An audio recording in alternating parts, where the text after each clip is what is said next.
Bismillahirrahmanirrahim. Assalamualaikum warahmatullahi wabarakatuh. Alhamdulillah.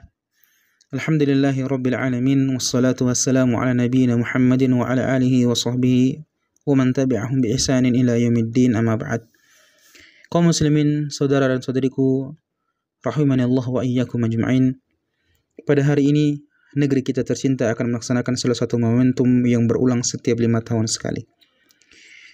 Maka olehnya, izinkan kami untuk menyampaikan beberapa nasihat yang terkait dengan momentum ini, yang kami kutip dari Al-Quran dan Sunnah Nabi-Nya Sallallahu Alaihi Wasallam. Yang pertama, kita semua tentu mengharapkan pemimpin yang terbaik untuk memimpin kita di negeri tercinta. Maka saudara dan saudariku, gantungkanlah seluruh harapan kita hanya kepada Allah Subhanahu wa Ta'ala.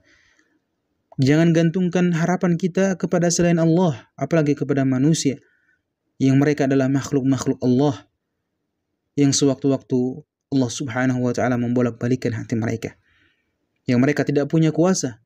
Bukankah Allah Subhanahu wa Ta'ala berfirman, tu'til mulka man tasha' wa tanzi'ul mulka mimman tasha'. Allah Subhanahu wa Ta'ala yang memberikan kekuasaan, kepemimpinan kepada siapa yang Dia kehendaki, dan mengambil kembali kepemimpinan, kekuasaan dari siapa yang Ia kehendaki. Maka Allah yang memberikan kekuasaan, Allah yang mengatur segalanya. Maka gantungkan seluruh harapan kita hanya kepada Allah Subhanahu wa Ta'ala. Allah Subhanahu wa Ta'ala berfirman, in yansurkumullahu fala ghaliba lakum wa in yakhdhulkum faman dhal ladzi yansurukum min ba'dih wa 'ala Allahi falyatawakkalul mu'minun. Jika Allah Subhanahu wa Ta'ala telah menolong kalian, maka siapa lagi yang dapat mengalahkan kalian? Akan tetapi jika Allah Subhanahu wa Ta'ala telah berpaling dari kalian, maka siapa lagi yang dapat menolong kalian? Wa 'ala Allahi falyatawakkalul mu'minun. Dan hanya kepada Allah hendaklah seorang mukmin itu bertawakal, menyandarkan seluruh keinginannya, seluruh harapannya. Maka sandarkan seluruh harapan kita hanya kepada Allah Azza wa Jalla. Nasihat yang kedua, saudara dan saudariku yang dimuliakan oleh Allah Subhanahu wa Ta'ala. Kita telah melihat di hari-hari ini berbagai macam bentuk pertikaian, perselisihan, saling mencela, saling menjatuhkan nama baik, saling mencari aib, lalu kemudian saling menyebarkan aib satu sama lain. Bahkan tidak jarang kita temukan memutuskan tali silaturahim, waliyazubillah. Padahal perkara-perkara seperti ini yang dilarang oleh Nabi Sallallahu Alaihi Wasallam, perkara-perkara yang senantiasa diingatkan oleh Nabi Sallallahu Alaihi Wasallam. Bukankah Nabi Sallallahu Alaihi Wasallam telah bersabda tatkala beliau mengatakan kepada para sahabatnya, atadaruna mal muflis, apakah kalian tahu siapa itu orang-orang yang merugi? Maka para sahabat mengatakan, qalu al muflisu fina man la dirhama lahu wala mata'. Orang-orang yang merugi adalah orang-orang yang tidak memiliki dirham, tidak memiliki harta, dan juga tidak memiliki perhiasan. Faqala, maka Nabi SAW mengatakan, innal muflisa min ummati, sesungguhnya orang-orang yang merugi dari kalangan umatku, yaitu mereka ya'ti yaumal qiyamati bi salatin wa siyamin wa zakatin. Mereka adalah orang-orang yang datang di hari kiamat dengan membawa amalan-amalan salat, amalan-amalan puasa, dan juga amalan zakat, bahkan amalan-amalan yang lainnya dari ibadah-ibadah yang ia lakukan. Akan tetapi kata Nabi SAW, wa ya'ti qad syatama hadha wa qadhafa hadha wa akala mala hadha wa safaka dama hadha wa daraba hadha.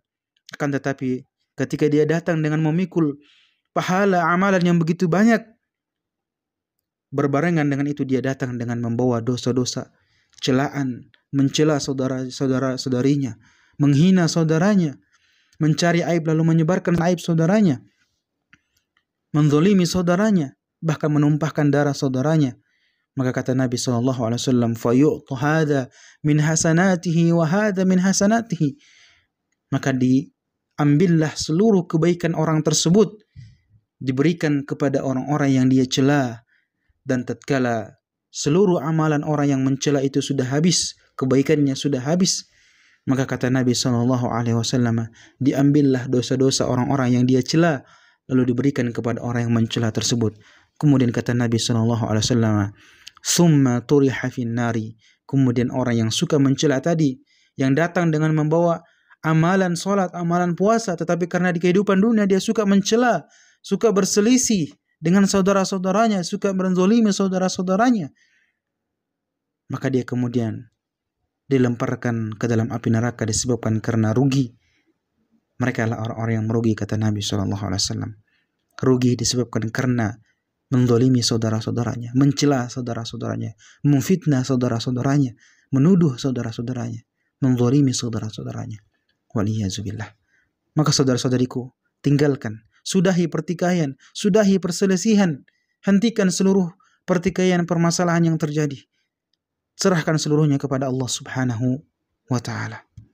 Yang ketiga, saudara dan saudariku yang dimuliakan oleh Allah Subhanahu wa Ta'ala, jika kita menginginkan pemimpin yang baik, maka sebagaimana kita menginginkan pemimpin yang baik, maka kita sebagai rakyat juga haruslah menjadi rakyat yang baik.